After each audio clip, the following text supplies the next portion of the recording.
નમસ્કાર વિદ્યાર્થી મિત્રો, આપ સર્વનું હાર્દિક સ્વાગત છે આજના આપણા લેક્ચરમાં મારી યુટ્યુબ ચેનલ આંબલિયા અભિષેક પર.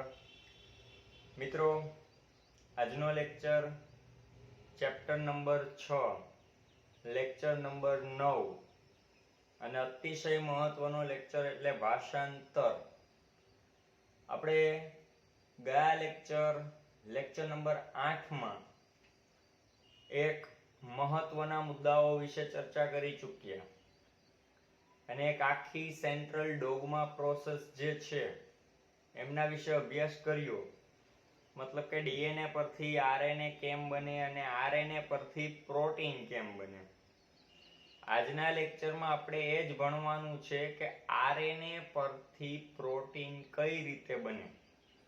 અને ગયા લેક્ચરમાં સાથે સાથે આપણે જનીન સંકેતો વિશે ખાસ મહત્વની વાત કરી. મેં તમને કીધું હતું કે લેક્ચર નંબર 9 ભાષાંતર જ્યારે લેક્ચર જોવો તે પહેલા જનીન સંકેતના 20 એમિનો એસિડ અને 64 અલગ અલગ છે સંકેતો, એમાંના શરૂઆતનો સંકેત AUG, એમના માટેનો એમિનો એસિડ મિથિયોનિન, અને સમાપન સંકેત જે છે UAA, UAG, UGA, એને ખાસ તમારે ધ્યાનમાં રાખવાના છે. બરાબર. ફરી પાછી એક પ્રોસેસ તમને ક્લિયર કરાવી દઈએ. આપણને ખ્યાલ છે જ્યારે માનવ શરીરમાં ડીએનએ પરથી ડીએનએ બને એને આપણે કહીએ છીએ સ્વયંજનન અથવા તો રેપ્લિકેશન. બરાબર. ડીએનએ પરથી શું બન્યું તો કે ડીએનએ જેવું હતું એવું ને એવું, એને આપણે કીધું હતું અર્ધ રૂઢિગત સ્વયંજનન. પછી ડીએનએ પરથી જે એમઆરએનએ બને એને કહેવાય છે અનુલેખન અથવા પ્રત્યાંકન. આ એના ગુજરાતી નામ. નીચે ઇંગ્લિશ નામ લખીએ તો એને કહેવાય ટ્રાન્સક્રિપ્શન. બરાબર. અને એમઆરએનએ પરથી પ્રોટીન બને, એને આપણે નામ આપશું ભાષાંતર અથવા તો ટ્રાન્સલેશન. રેડી? જોજો ખાસ. ડીએનએ પરથી ડીએનએ બનવાની જે ક્રિયાવિધિ છે એટલો તબક્કો એ કોષના કોષ કેન્દ્રમાં થાય. બરાબર. પછી અનધર બીજો ટોપિક, ડીએનએ પરથી આરએનએ બનવાની ક્રિયા એ પણ કોષના કોષ કેન્દ્રમાં થાય. ક્યાં થાય? કોષના કોષ કેન્દ્રમાં. અને આરએનએ પરથી પ્રોટીન બનવાની જે ક્રિયાવિધિ છે આટલી. આપણને ખ્યાલ છે કે એમઆરએનએ પરફેક્ટ બની ગયા બાદ કોષના કોષ કેન્દ્રમાંથી બહાર જાય કોષ રસમાં, અને એ એમઆરએનએ પરથી પ્રોટીન બને એ કોષ રસમાં બને. કારણ ત્યાં એને ટીઆરએનએ ની જરૂરિયાત છે, જેનું બીજું નામ છે એસઆરએનએ, ટ્રાન્સફોર્મલ આરએનએ, ટ્રાન્સફર આરએનએ અથવા સોલ્યુબલ આરએનએ તરીકે ઓળખાય. ગયા લેક્ચરમાં આપણે ટીઆરએનએ વિશે ચર્ચા કરી હતી, જેનું બીજું નામ એસઆરએનએ પણ છે. બરાબર. ઊંધા એલ આકારની મૂળાક્ષર જેવી રચના અથવા કોના જેવો આકાર તો કે ક્લોવર લીફ જેવો આકાર. કંઈક આ રીતે એનો આકાર હતો. બરાબર. અને એક છેડે જે 3 પ્રાઇમ નો છેડો છે ત્યાં એમિનો એસિડ અને 5 પ્રાઇમ નો છેડો કંઈક આ રીતે હતો. નીચેના ભાગે 3 પ્રતિસંકેતો, એને લૂપને કહેવાય પ્રતિસંકેત લૂપ. તો આ આજના લેક્ચરમાં આપણે એ સમજવાનું છે કે what is the meaning of the translation. ભાષાંતર એટલે શું? ભાષાંતરમાં ડીએનએ માંથી આરએનએ બની ગયા બાદ આરએનએ માંથી પ્રોટીન કેવા બને?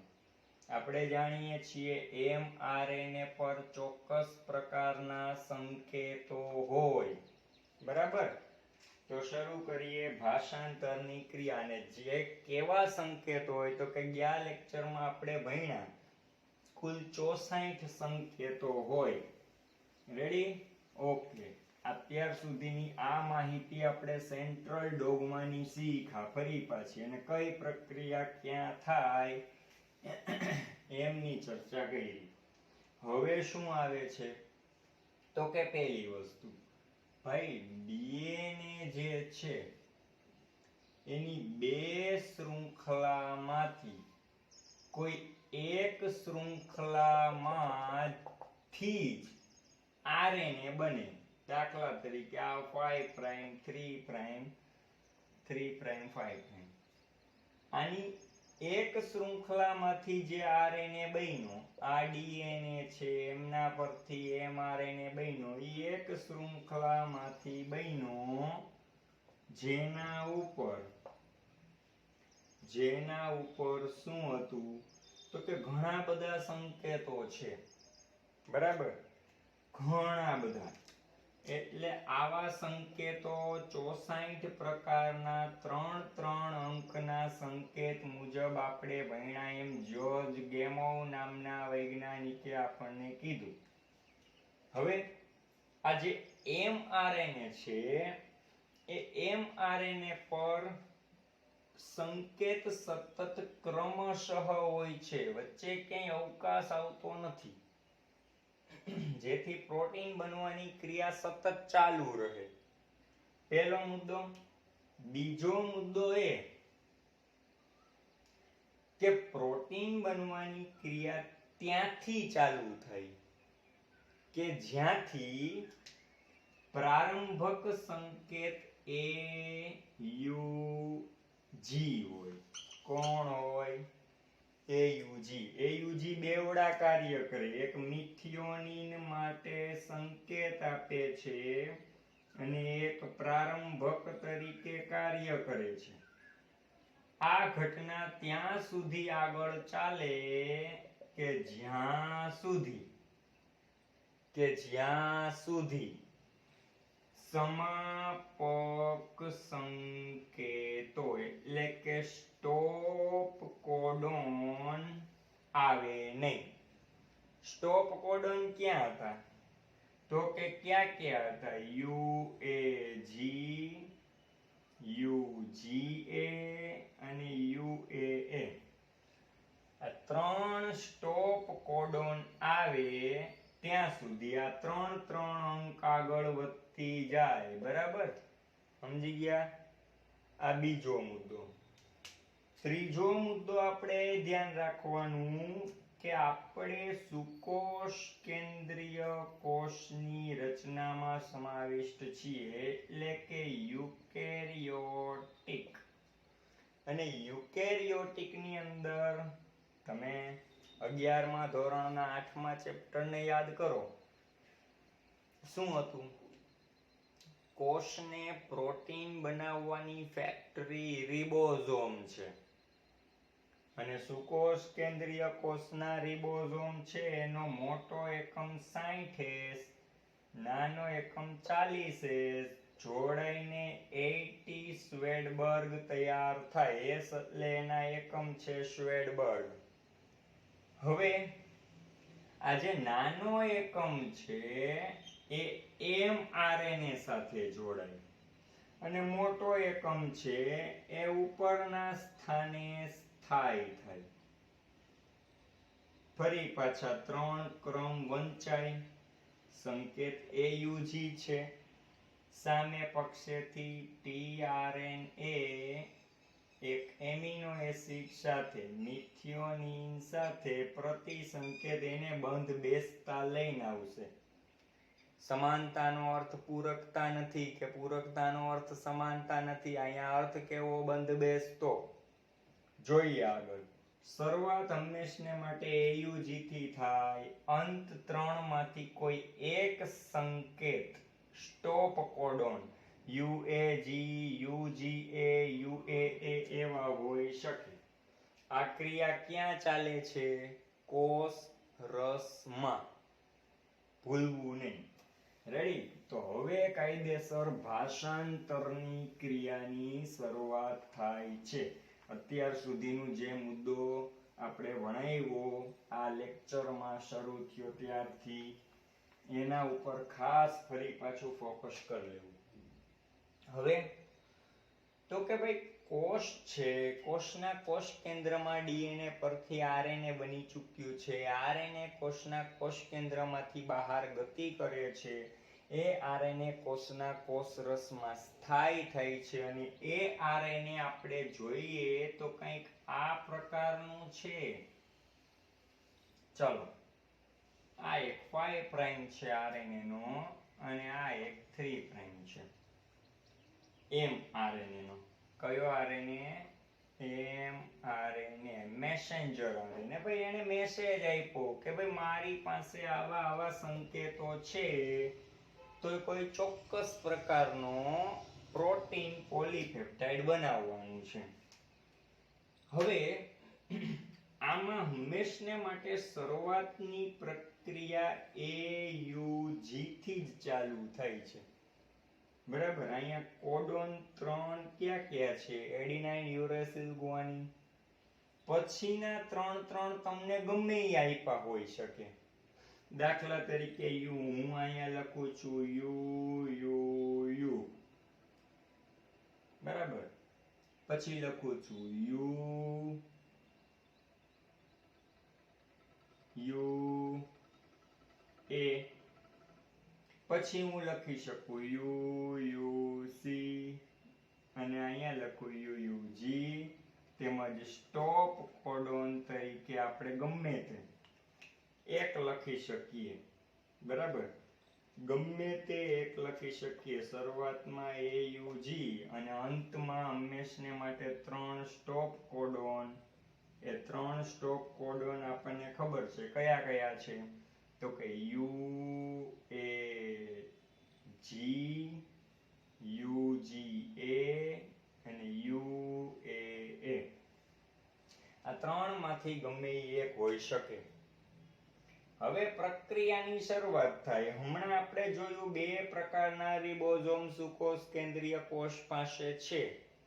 એમાંનો એક રિબોઝોમ ખાસ સમજો, નાનો રિબોઝોમ. આ એના સંકેતો છે mRNA પરના. આપણે આ 3 માંથી ગમે એક લઈ લઈએ, UAG. રેડી? હવે આખી પ્રક્રિયા છે એમાં આ જે છે ને એ કોડોન 1 તરીકે ઓળખાય એટલે સંકેત 1.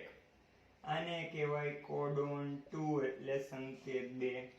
આને કહેવાય કોડોન 3. આને કહેવાય કોડોન 4. આને કહેવાય કોડોન 5 અને આને કહેશું આપણે સ્ટોપ કોડોન. રેડી? ઓકે. હવે નાનો રિબોઝોમનો અણુ 40 સ્વેડબર્ગ.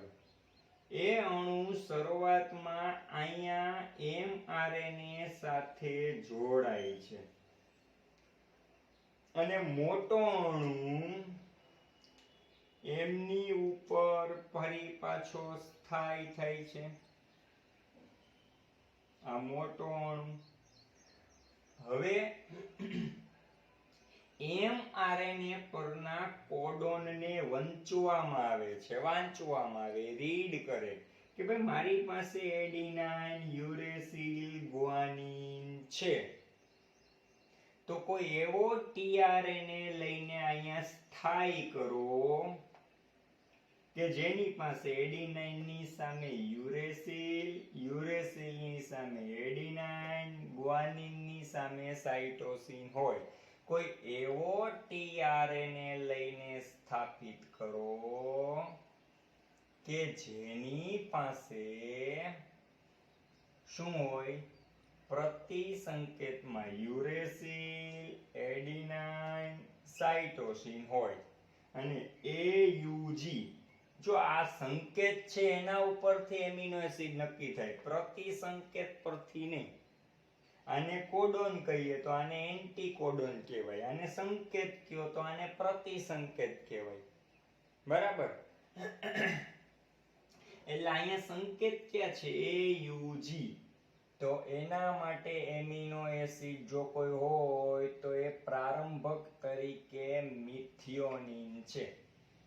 હવે એવો કોઈ tRNA કે જેના સંકેત પ્રમાણે mRNA ના સંકેત પ્રમાણે tRNA ના પ્રતિસંકેત બંધ બેસતા હોય, એવો tRNA ત્યાં સ્થાયી થશે અને શરૂઆતની પ્રારંભક પ્રક્રિયાને સ્ટાર્ટઅપ કરશે, એટલે કે પ્રોટીન બનાવવાનું ચાલુ કરશે. બરાબર? અને એ સમયગાળા દરમિયાન ATP વપરાય છે, એને કહેવાય છે tRNA નું આવેશીકરણ. વધુ સ્પષ્ટ શબ્દમાં કહીએ તો tRNA નું એસાઇલેશન. શું કહી શકાય? tRNA નું એસાઇલેશન. અને આ પ્રક્રિયાની શરૂઆત કરે છે. એટલે આ tRNA અહીંયા બેસે છે અને કંઈક દેખાવ આ રીતનો તૈયાર થાય છે. રેડી? ઓકે. અને આ જે એમિનો એસિડ છે એ કયો હોય છે? મિથિયોનિન. બરાબર? આ એનો 5 પ્રાઇમ છેડો, આ એનો 3 પ્રાઇમ છેડો, આ એનો 5 પ્રાઇમ છેડો, આ એનો 3 પ્રાઇમ છેડો. અને જે નીચેનો પ્રતિસંકેત લૂપ જે છે એના પર પ્રતિસંકેત ક્યાં હોય? તો કે એડિનાઇન છે તો સામે પક્ષે યુરેસિલ, યુરેસિલ છે તો એડિનાઇન, ગ્વાનિન છે તો સાઇટોસિન. આ અહીંથી મિથિયોનિન છે. હવે અહીંયા સ્ટોપ રહે છે. ફરી પાછા નીચેનો રિબોઝોમ એટલે નાનો એકમ આગળ વધે છે. કેટલા અંક આગળ વધે? 3 અંક. એટલે આને કેવું હતું આપણે? ત્રિઅક્ષરી પદ્ધતિ, ત્રિઅંકી. રિબોઝોમ નાના કદનો આગળ વધીને 3 અંક આગળ વધ્યો.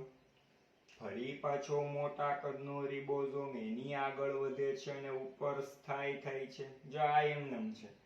બરાબર? અને ઉપર સ્થાયી થતા કંઈક દેખાવા પ્રમાણનો તૈયાર થાય છે. ફરી પાછું વંચાય છે કે ભાઈ અહીંયા યુરેસિલ, યુરેસિલ, યુરેસિલ છે. તો હવે એવો tRNA જોશે કે જેના પર એડિનાઇન, એડિનાઇન, એડિનિન હોય. એવો tRNA તૈયાર થઈને અહીંયા સ્થાયી થાય છે. સ્થાયી થાય એટલે એમનો દેખાવ કંઈક આવો તૈયાર થાય છે. બરાબર? અને ત્યાં કોઈ ચોક્કસ પ્રકારનો એમિનો એસિડ પણ સાથે હોય છે. દાખલા તરીકે UUU. આના માટેનો એમિનો એસિડ છે ફિનાઇલએલેનિન. આ એનો 5 પ્રાઇમ નો છેડો, આ એનો 3 પ્રાઇમ નો છેડો. અને પ્રતિસંકેત ક્યાં હોય? તો કે એડિનિન, એડિનિન, એડિનિન, જેના લૂપ સાથે હોય. હવે બીજો મુદ્દો યાદ રાખવાનો છે. જો આ 3 અંક આમ આગળ વધે છે, બરાબર, જે સાઈડ થી tRNA આવે છે, એક પછી એક, એક પછી એક, એક પછી એક tRNA આવે છે, જે બાજુથી tRNA એક્સેપ્ટ કરાય છે એને કહેવાય છે એક્સેપ્ટ સાઇટ. કઈ સાઇટ કહેવાય? Accept site. બરાબર? જ્યાંથી tRNA એક્સેપ્ટ કરાય. હવે ફરી પાછું આ નાના કદનો રિબોઝોમ 3 અંક આગળ વધે. બરાબર? 3 અંક આગળ વધે. સમજો ખાસ હું જે બોલવી. ત્યારે દાખલા તરીકે આ 3 અંક આગળ વધેલ છે. મોટા કદનો રિબોઝોમ એમના ઉપર ફરી પાછું પુનઃ સ્થાન પોતાનું ગ્રહણ કરે છે. ત્યારે આ મોટા કદનો રિબોઝોમ. ચલો, ત્યારે આ ટીઆરએનએ એને છૂટો કરવા માટે જે એનો એમિનો એસિડ હતો મિથિયોનિન એ આગળના ફિનાઇલેલેનિનની સાથે જોડાઈ જાય છે. એટલે આ મિથિયોનિન ફિનાઇલેલેનિન સાથે જોડાઈ જાય છે, આમ થાય છે. અને ન્યા બે એમિનો એસિડ વચ્ચે પેપ્ટાઇડ બંધ બને છે. ઓકે, ખાસ જોજો, જ્યાં પેપ્ટાઇડ બંધ બન્યો એને કહેવાય પી સાઇટ. પી સાઇટ એટલે પેપ્ટાઇડ સાઇટ. કઈ સાઇટ કહેવાની? Peptide site. અને અગાઉના એમિનો એસિડ ધરાવતો ટીઆરએન, હવે એમિનો એસિડ તો આગળ વહી ગયેલ છે, ટીઆરએન એને છૂટો કરવાનો હોય છે. અહીંથી ટીઆરએન છૂટો થાય અને દૂર થાય એટલે આ સાઇટને કહેવાય ઈ સાઇટ. ઈ એટલે એક્ઝિટ સાઇટ. કઈ સાઇટ તરીકે ઓળખાય? Exit site. પી એટલે પેપ્ટાઇડ સાઇટ. રેડી? અને એ એટલે એક્સેપ્ટ સાઇટ. હવે શું થાય છે? ફરી પાછા નાનો એકમ આગળ વધે, એમઆરએનએ સાથે રિબોઝોમનો નાનો એકમ જોડાય, એમના ઉપર મોટો એકમ સ્થાયી થાય, એમઆરએનએ ના 3 સંકેત વંચાય. સંકેત છે યુયુએ. તો સામે પક્ષે એ સાઇટ તરફથી કોઈ એવો એમિનો એસિડ ધરાવતો ટીઆરએનએ આવશે કે જેના સંકેત સામે પક્ષે પ્રતિ સંકેત લૂપમાં શું હોય? તો કે એડિનિન, એડિનિન અને એડિનિનની સામે યુરેસિલ. તો યુયુએ એનો તમે ચેકર બોર્ડમાં ચાર્ટ જોશો તો સ્પષ્ટપણે લખેલું છે કે એ પણ ફિનાઇલ એલેનિન છે. આ એક્સેપ્ટ સાઇટથી ટીઆરએનએ એક્સેપ્ટ થયું. હવે શું થાય છે? તો કે પેપ્ટાઇડ સાઇટ આગળ વધશે. આ બંને એમિનો એસિડ, પહેલા એક, હવે આ બંને, મિથિયોનિન ને ફિનાઇલેલેનિન, એ પેપ્ટાઇડ સાઇટ ઉપર પેપ્ટાઇડ બંધથી જોડાશે. એટલે કંઈક દેખાવ આવો થઈ જશે. આ ફિનાઇલેલેનિન અને આ મિથિયોનિન. રેડી? અને આ ટીઆરએનએ છૂટો થશે એટલે ઈ કઈ સાઇટ તરફથી આગળ વધશે? એક્ઝિટ સાઇટ તરફથી. ફરી પાછી આ પ્રોસેસ આગળ ને આગળ વધશે. બરાબર? ફરી પાછા નાનો અને મોટા કદનો રિબોઝોમ છે એ આગળ વધશે, 3 અંક આગળ જશે. આના 3 અંક એટલે યુયુસી. નાનો રિબોઝોમ ત્યાં જોડાણો, મોટો રિબોઝોમ ત્યાં ઉપર સ્થાયી થયો. હવે એ સાઇટ ઉપરથી કોઈ એવા પ્રકારનો ટીઆરએનએ લાવવામાં આવે કે જેમના પર સંકેતને અનુરૂપ એટલે બંધ બેસતા એવા કોઈ પ્રતિસંકેત સ્થાયીતા ધરાવતા હોય. બરાબર? અને ત્યાં એને અનુરૂપ ફરી પાછો એમિનો એસિડ પણ હોય. તો સંકેત છે યુરેસિલ, યુરેસિલ સાઇટોસિન. તો યુરેસિલની સાથે એડિનિન, એડિનિન અને ગ્વાનિન. હા કે ના? હવે યુરેસિલ, યુરેસિલ સાઇટોસિન, આ 3 સંકેત છે એના માટે ચેકર બોર્ડ તપાસ કરો તો ગણતરી પ્રમાણે આપણને ખ્યાલ છે કે એના માટે એમિનો એસિડ કયો? ફિનાઇલ એલેનિન. આ એક્સેપ્ટ સાઇટ તરફથી એક્સેપ્ટ થયેલ છે. હવે આ ત્રણેય એમિનો એસિડ પી સાઇટ સાથે પેપ્ટાઇડ બંધથી ફિનાઇલ એલેનિન સાથે જોડાશે. એટલે પોલીપેપ્ટાઇડ કેવી થશે? ફિનાઇલ એલેનિન, ફિનાઇલ એલેનિન અને મિથિયોનિન. અને ઈ સાઇટ તરફથી આ વસ્તુ એક્ઝિટ એટલે છૂટી પડશે. આઈ હોપ કે તમે કન્સેપ્ટ આખો ક્લિયર શીખી ગયા હશો. ફરી પાછા સ્ટેપ આગળ વધે એટલે નાનો રિબોઝોમ આમના પર સ્થાયી થાય, મોટો રિબોઝોમ છે એ આગળ વધી અને આ રીતે આગળ વધશે અને પોલીપેપ્ટાઇડ આગળ બનાવવાની ક્રિયા ચાલતી રહેશે. નાના રિબોઝોમની મદદથી mRNA પરના સંકેત વંચાય UUG, બરાબર, અથવા સમજી લઈએ કે UUA UUU જે હોય તે આપણે UUU છે, ચલો માની લઈએ. તો એમના પરથી એવો tRNA એક્સેપ્ટ સાઇટ પરથી સ્વીકારવામાં આવશે કે જેમની ઉપર ચોક્કસ એમિનો એસિડ પણ હોય અને પ્રતિસંકેત તરીકે આને બંધબેસતા એડિનિન એડિનિન એડિનિન હોય, બરાબર. હવે તો કે UUU એનો મતલબ છે ફિનાઇલેલેનિન. તો એક્સેપ્ટ સાઇટ તરફથી આ એક્સેપ્ટ થયેલ છે, પી સાઇટ તરફથી આગળ આ બધું વધશે અને પોલીપેપ્ટાઇડ બંધ બનાવવાની ક્રિયા ચાલશે અને પેપ્ટાઇડ બંધ બનાવશે. એટલે ત્યાં આ એક ફિનાઇલેલેનિન, આ બીજો ફિનાઇલેલેનિન, આ ત્રીજો ફિનાઇલેલેનિન અને પ્રારંભક મિથિયોનિન આગળ વધશે પી સાઇટ અને આ એક્ઝિટ સાઇટ તરફથી છૂટું પડશે.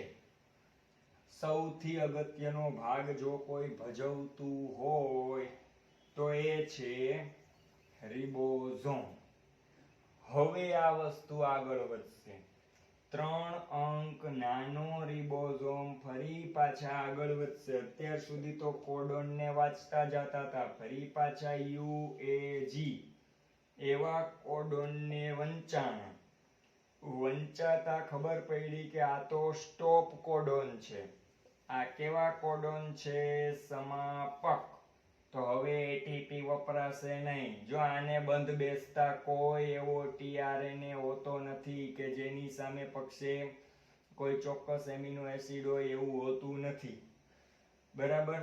હવે તો કે UAG છે, UAG, UGA અને UAA આ 3 કેવા કોડોન છે? Stop codon. એનો મતલબ એમ કે AUG થી શરૂ થયેલી પ્રોટીન બનાવવાની ક્રિયા UAG, UGA, UAA એવા કોઈ કોડોન જે સમાપક છે, સ્ટોપ કોડોન છે, ત્યાં પૂરી થશે. બંને રિબોઝોમ છૂટા થશે, કોષના કોષ રસમાં મુક્ત થશે. આ જે પોલીપેપ્ટાઇડની રચના બની છે, મિથિયોનિન, ફિનાઇલેલેનિન, ફિનાઇલેલેનિન અને ફિનાઇલેલેનિન, બરાબર. આ એની પોલીપેપ્ટાઇડનું સ્વરૂપ છે. આ એનું પ્રથમ સ્ટ્રક્ચર તૈયાર થયું, ત્યારબાદ એમનું બીજું સ્ટ્રક્ચર તૈયાર થશે, ત્યારબાદ એમનું ત્રીજું સ્ટ્રક્ચર તૈયાર થશે અને ત્યારબાદ એમનું ચોથું સ્ટ્રક્ચર તૈયાર થઈ અને એ હવે પ્રોટીન તરીકે તૈયાર થશે. અને આ tRNA ની 3 પ્રાઇમના છેડેથી પોલીપેપ્ટાઇડ છૂટી થઈ ક્રમશઃ એનું ચતુર્થક બંધારણ તૈયાર કરશે અને પછી એ કોના તરીકે વર્તશે? પ્રોટીન તરીકે.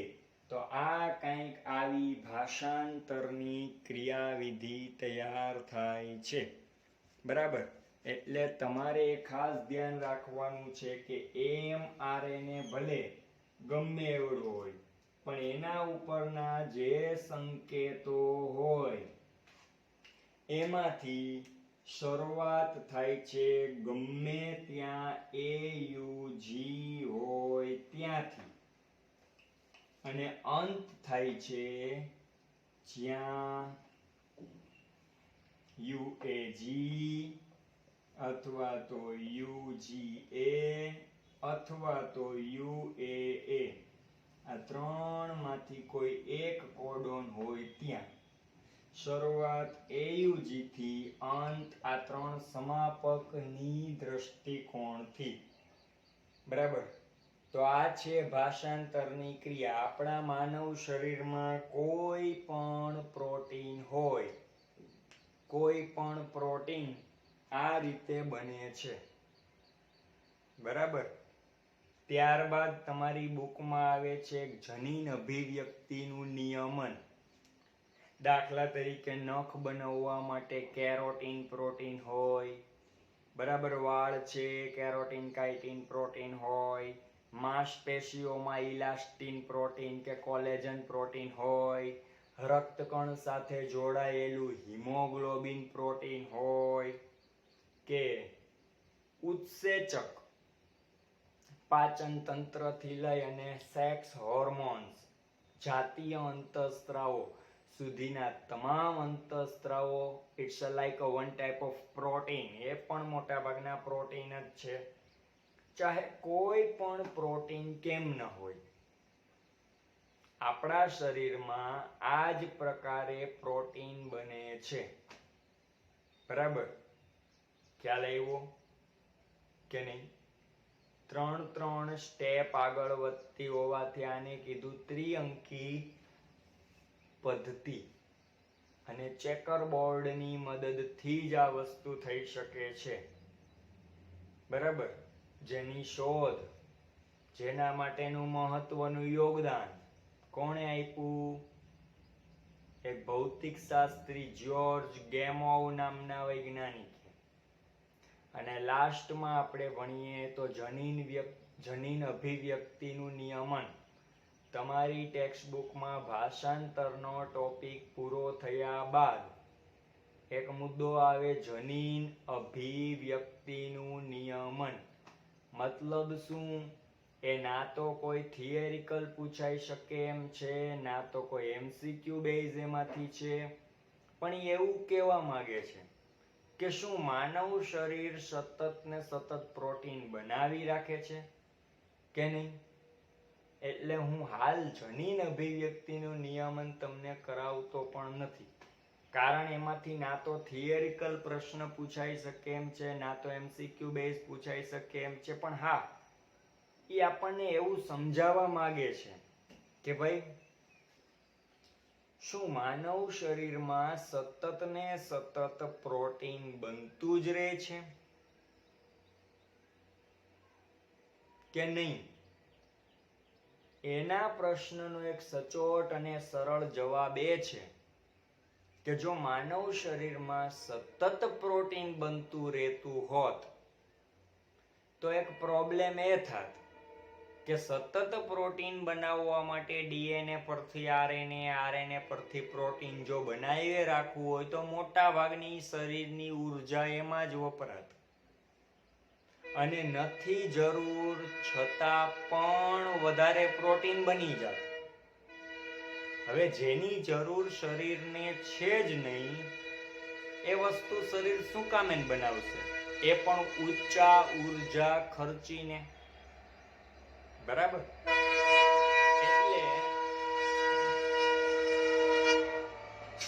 એટલે જે વસ્તુની શરીરને જરૂર જ નથી એ વસ્તુ શરીર નહીં બનાવે, એ પણ ઉર્જા ખર્ચીને તો ક્યારેય નહીં. શરીર એ જ વસ્તુ બનાવશે જેને જરૂર હોય. દાખલા તરીકે હું કોઈ ભોજનને મારા મુખમાં ટુકડા સ્વરૂપે લઉં છું. મુખની અંદર ભોજનને લીધા બાદ એ ભોજન સારી રીતે ચવાઈને જઠરમાં જાય છે. હવે જઠરમાં જ્યાં સુધી ભોજન છે ત્યાં સુધી જ જઠર પેપ્સિનોજન ઉત્સેચક બનાવશે. હવે જઠર 4 કલાક 5 કલાક ખોરાકને વલોવી અને નાના આંતરડાની અંદર મોકલી દે પક્વાશય મારફતે. બપોરે ભોજન લીધા બાદ 5 કલાક પછી તમારા કે મારા જઠરમાં ભોજન જ નથી તો શું જઠર છે એની દિવાલો પેપ્સિનોજન બનાવી જ રાખશે? નહીં. શરીર સારી રીતે જાણે છે કે ક્યારે કયો ઉત્સેચક, કયો અંતઃસ્ત્રાવ, કયું પ્રોટીન ક્યારે બનાવવું અને ક્યારે ન બનાવવું. મતલબ ક્યારે બનાવવાની શરૂઆત કરવી અને ક્યારે બનાવવાનો અંત કરવો. શરૂઆત કરવી એને કહેવાય સ્વિચ ઓન. ચાપ ચાલુ કરીએ પંખો ચાલુ થાય, ચાપ બંધ કરી દઈએ પંખો બંધ થઈ જાય. સેમ ટુ સેમ સિચ્યુએશન એ જ છે. શરીરને જરૂર પડે ત્યારે શરીર સ્વિચ ચાલુ કરે એટલે શું થાય છે? ડીએનએ માંથી આરએનએ, આરએનએ માંથી પ્રોટીન બનવાનું શરૂ થાય છે.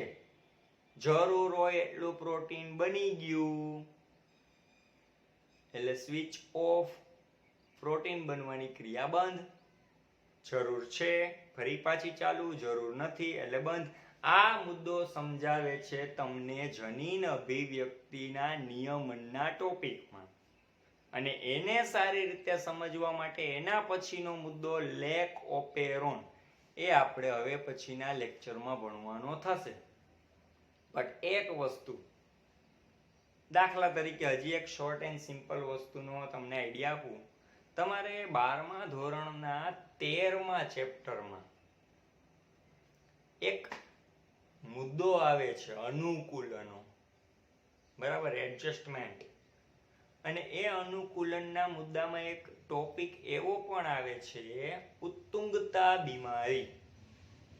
જ્યારે આપણે ખૂબ ઊંચાઈ વાળા વિસ્તારમાં જઈએ કે જેની ઊંચાઈ 3500 મીટરથી ઊંચી હોય ત્યારે ત્યાં ઓક્સિજનનું લેવલ ઓછું હોવાના લીધે આપણને થાક, થકાવટ, ઉબકા, ઉલટી, ભારેપણું, સુસ્તી, બેચેની એવા ઘણા બધા લક્ષણ થાય, માથું દુખવું સહિત બધા. કારણ કે શરીરને પૂરતો ઓક્સિજન ન મળે જેથી શરીરની અંદર અજારક શ્વસન થાય. ને અજારક શ્વસન થાય એટલે આપણને ખ્યાલ છે માનવ શરીરની સ્નાયુની અંદર લેક્ટિક એસિડ જમા થાય જેના કારણે સ્નાયુ, શરીર દુખે. પણ થોડો સમય તમે ત્યાં સ્થાયી થાવ, 2 દી, 3 દી, 5 દિવસ, અઠવાડિયું, 20-25 દિવસ, મહિનો દિવસ, ને પછી તમને એમ થાય કે હાલો હવે આપણે કેદારનાથમાં જ રહી જવું છે, કુલુ મનાલીમાં જ રહી જવું, કાશ્મીર કે નેપાળમાં જ રહી જવું. તો તમારું શરીર અને મારું શરીર એનું સમાધાન કેમ કરે? વધુ હિમોગ્લોબિન બનાવે. હિમોગ્લોબિન એ પણ પ્રોટીન જ છે.